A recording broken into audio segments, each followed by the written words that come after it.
बेरमपुर मध्य प्रदेश की वादियों में बसा एक खूबसूरत गांव। लेकिन इस गांव में छिपे थे कुछ ऐसे भयानक रहस्य जिन्होंने उस सदी में निवास करने वाले साहसी लोगों के दिल में भी एक खौफ पैदा कर रखा था।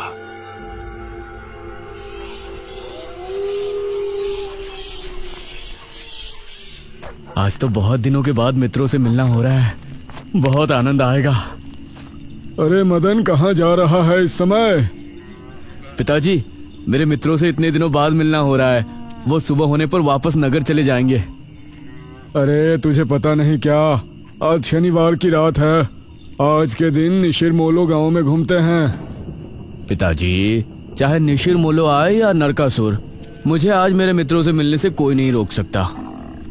ठीक है, लेकिन ध्यान रहे, जैसे ही तुमको उनके कदमों की आहट सुनाई दे और उनका वो मंत्र जिसको वो दोहराते हुए आगे बढ़ते हैं, तो उन्हें बिना देखे किसी ऐसी जगह छिप जाना जहां से ना वो तुमको देख सके ना तुम उनको। और जब तक उनकी आवाज आना बंद ना हो जाए, उनके सामने नहीं आना। वो 4 भयानक आदमी होते हैं जो अपने कंधों पर एक ताबूत को उठाए होते हैं, और अगर कोई उन्हें देख ले तो वो जिंदा नहीं बचता। मुझे पता है पिताजी, अब मैं चलता हूँ। यह कहकर मदन घर से निकल गया, लेकिन उसके पिता के चेहरे पर उसकी फिक्र साफ नजर आ रही थी। निशिर मोलो आ जाएंगे और साथ ले जाएंगे। ऐसा लगता है कि हमारे गांव के लोग अभी भी दूसरी सदी में जी रहे हैं। वो तेज तेज कदमों के साथ आगे बढ़ रहा था। कुछ देर बाद उसे जंगल की तरफ एक पगडंडी वाला रास्ता नजर आया। यहां से जाऊंगा तो जल्दी पहुंच जाऊंगा, यहीं से आगे बढ़ता हूं। बिना ज्यादा सोचे वो जंगल के अंदर बने उस पगडंडी वाले रास्ते पर आगे बढ़ गया।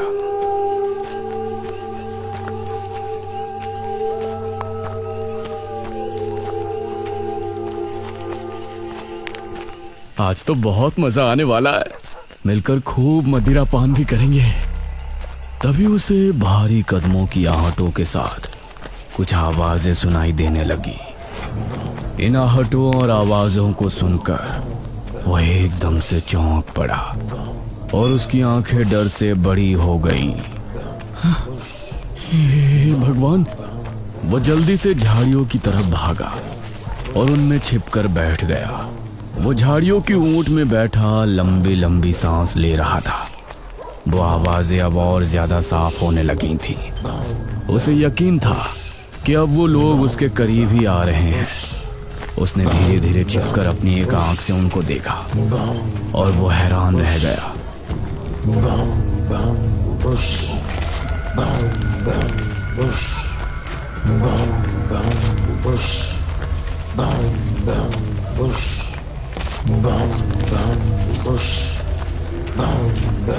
हे भगवान, मैंने इन्हें देख लिया। हाँ। मदन पूरी तरह से झाड़ियों में छिप गया और कुछ देर अपनी सांस तक रोके वहां छिपा रहा। फिर उसने धीरे से झांक कर देखा तो अब वो लोग कहीं नजर नहीं आ रहे थे।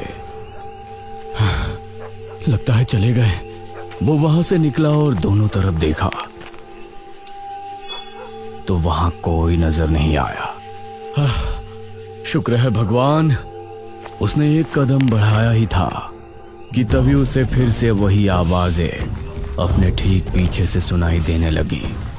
उसने एक झटके से पलटकर देखा तो वो चारों ताबूत वाले शख्स ठीक उसके पीछे खड़े थे।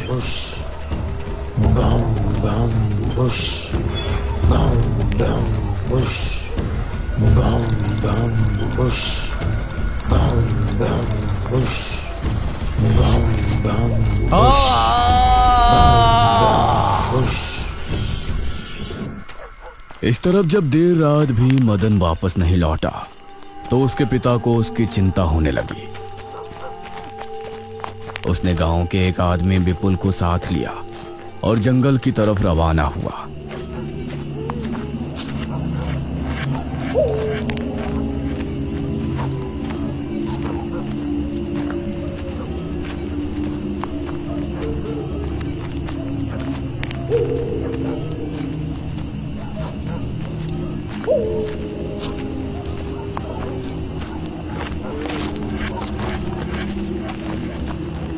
काफी देर बाद एक बरगद के पेड़ के पास जाकर उनके कदम रुक गए और आंखें खौफ से फट पड़ी। उन्होंने मदन को रहस्यमयी परिस्थिति में पाया।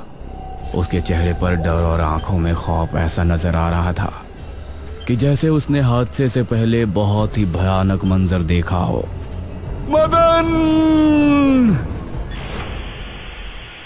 400 साल बाद अंधेरा जंगल, सुनसान रास्ता, चारों तरफ सिर्फ पेड़ पौधे और कोहरा। मेघना उनके बीच अकेली खड़ी थी। कोई है क्या? यहाँ कोई है? उसने कुछ कदम आगे बढ़ाए। उसके सवाल का कोई जवाब तो उसे नहीं मिला, लेकिन कुछ टपकने की टप टप की आवाज अब उसे बराबर आ रही थी। मैं यहाँ क्या कर रही हूँ? कौन लाया है मुझे यहाँ पर? वो खुद को वहां पाकर बहुत परेशान थी। तभी उसने देखा कि कोई चीज उड़ती हुई उसी की तरफ आ रही है। वो उसे हैरानी से देखने लगी।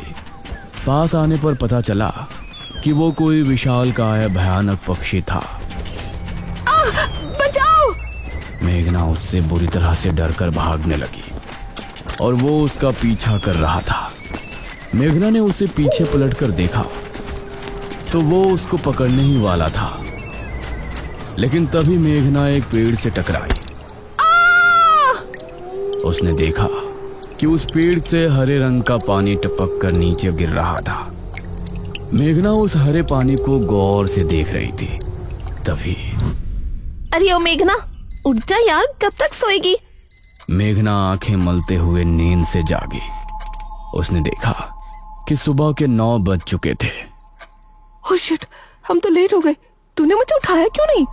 मेघना अपनी एक पार्टनर इशिता के साथ दिल्ली में रह रही थी, जहां वो एक लैब में काम किया करती थी। दोनों ने साथ नाश्ता किया और फिर तैयार होकर अपनी लैब के लिए निकल गई।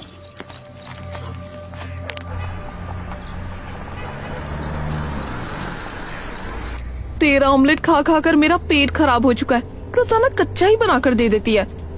शुक्र मना कि कच्चा भी खाने को मिल तो रहा है। तेरे भरोसे रहेंगे तो वो भी नहीं मिलने वाला।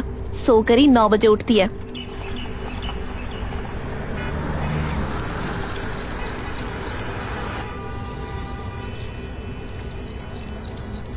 ये दोनों लैब में पहुंची और वहां जाते ही इशिता के पास प्रोफेसर जयदेव की कॉल आई। तुम दोनों ने इस बार बहुत समय ले लिया है। जो एंटीडोट बनाने का काम तुमको दिया था वो पूरा करोगे या नहीं? प्रोफेसर साहब, बस ये समझ लीजिए कि काम हो नहीं वाला है। आप हमें 3 दिन का समय और दीजिए। ये कहकर उसने कॉल काट दिया। तो इतने दिनों से प्रोफेसर को घुमा रही है, आखिर तो ये एंटीडोट तैयार करेगी कैसे? ये सुनकर इशिता ने एक किताब निकाली।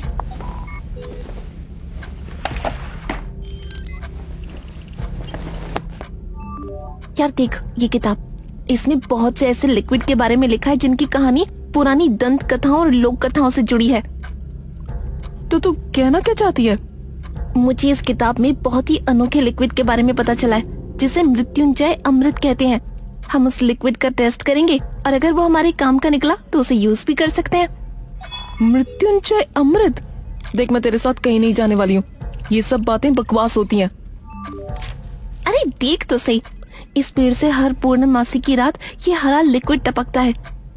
तभी मेघना ने देखा कि उस पन्ने पर किसी मृत्युंजय अमृत के बारे में लिखा था और उसमें ठीक वही पेड़ दिखाया गया था जो मेघना रोजाना अपने सपने में देखा करती थी।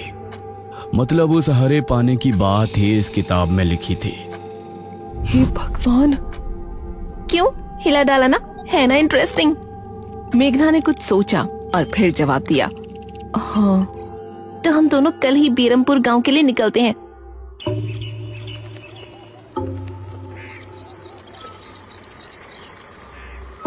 ये दोनों अगली सुबह ही बस से बेरमपुर के लिए निकल गई।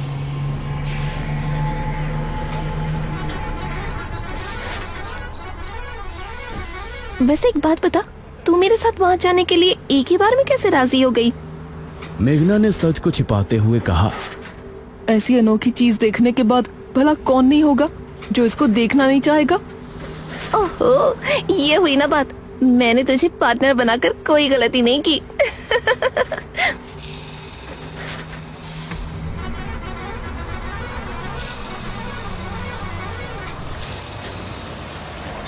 ये दोनों 5 घंटे के सफर के बाद एक जगह उतरी। इनके ठीक सामने एक बड़ा सा गेट था जिस पर नाम लिखा था बेरमपुर। इशिता और मेघना ने जैसे ही गेट के अंदर कदम रखा तो अचानक से मौसम बदला। सूरज मानो बादलों के पीछे छिप गया और एक हवा अपने साथ आंधी ले आई। अरे वाह, गांव का मौसम तो बहुत ठंडा है।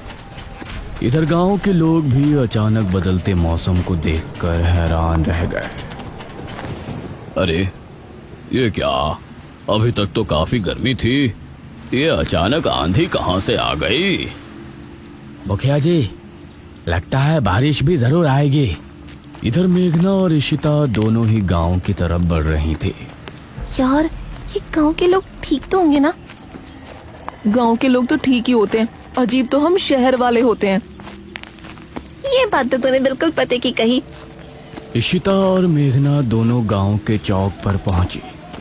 वहां एक कुआं भी था और वहीं मुखिया भी 2 आदमियों के साथ खड़ा था। अरे बच्चियों, तुम दोनों कौन हो?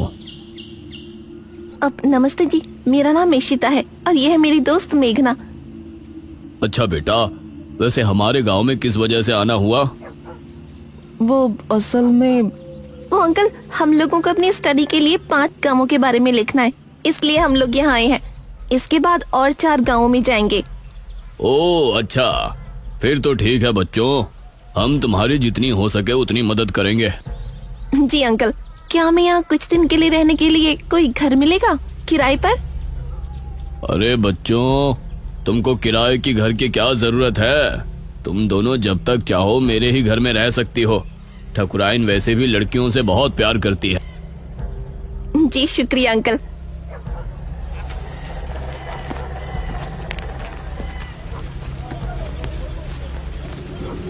मुखिया इशिता और मेघना को अपने घर ले आया। तभी घर के मंदिर में जल रहा दीपक बुझ गया। अजी सुनती हो ठकुराइन?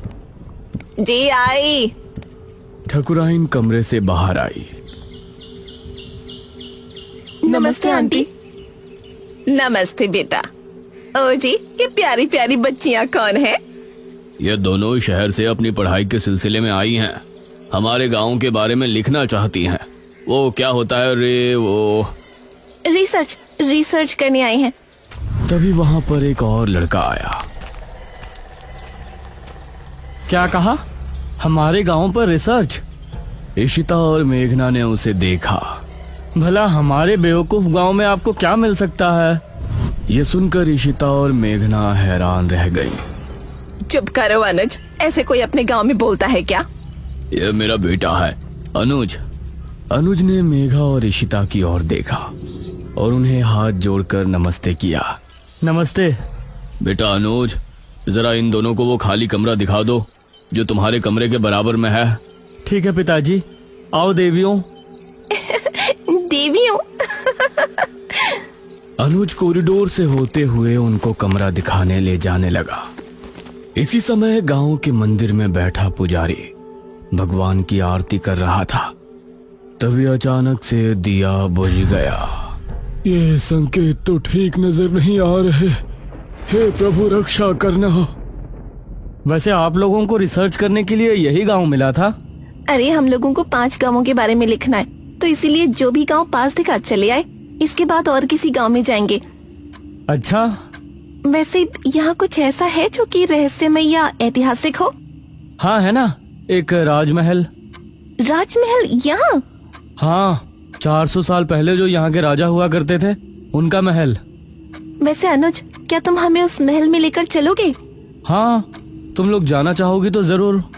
तो ठीक है, रात को जब सब सो जाएंगे तो हमें वहाँ ले चलना।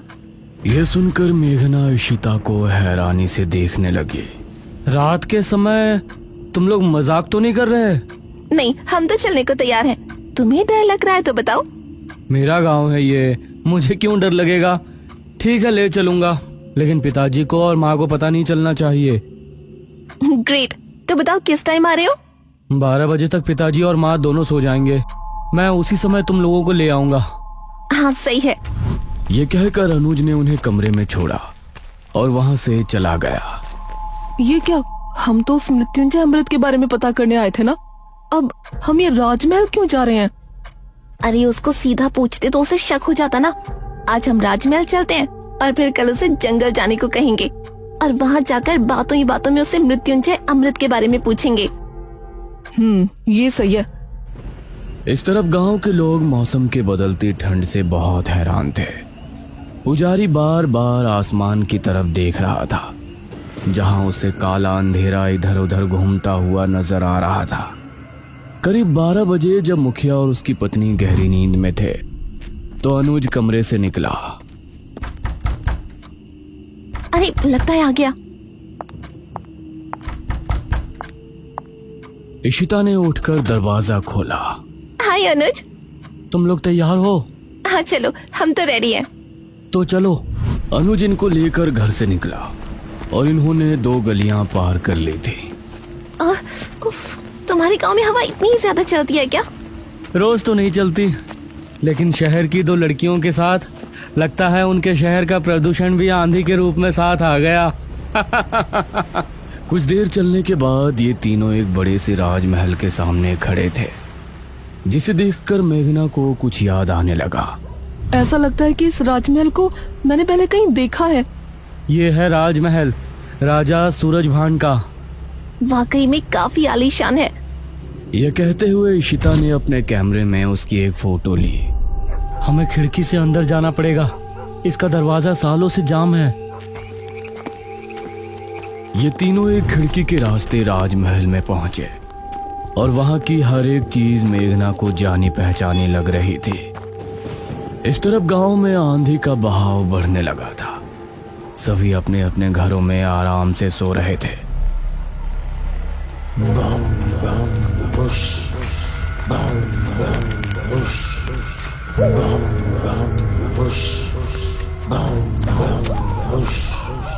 अरे ये आवाज तो निशिरमोलो। गांव के सभी लोगों के दिलों में खौफ उतर आया। उसी समय मुखिया के कमरे में गांव का पुजारी हड़बड़ाता हुआ पहुंचा। मुखिया जी उठिए। मुखिया चौंकता हुआ नींद से जागा। क्या हुआ पुजारी जी, इतनी रात में आप? गांव में निशीर मोलो की आवाज गूंज रही है, सब बहुत डरे हुए हैं। पुजारी जी, ये कैसे हो सकता है? निशीर मोलो यहाँ कैसे आ सकते हैं? वो तो कई सालों पहले सो गए थे। जरूर कुछ ऐसा हुआ है जिससे वो जाग उठे थे। हमारा मन बहुत विचलित हो रहा है। गांव के सभी लोग अपने अपने घरों में जाग चुके थे और डरे बैठे थे। यह आवाज सभी के दिलों में खौफ पैदा कर रही थी। मेघना, इशिता और अनुज तीनों इस बात से बेखबर राजमहल में घूम रहे थे। ये कैसी आवाज है? हाँ, मैंने भी सुनी। ऐसा लग रहा था कि कोई सिपाही भारी जूतों के साथ गलियारे में चहलकदमी कर रहा है, लेकिन दूर दूर तक कोई नजर नहीं आ रहा था। उसी समय गांव के 2 आदमी संपत और कप्ता जंगल की सरहद पर बैठे हुए जुआ खेल रहे थे। अरे संपत यार, चल घर चलते हैं, अब बहुत समय हो गया। ओहो, अब तू हार रहा है तो घर चलते हैं। अरे चुपचाप पूरी बाजी खेल, इससे पहले तो मैं तुझे जाने नहीं दूंगा। हाँ।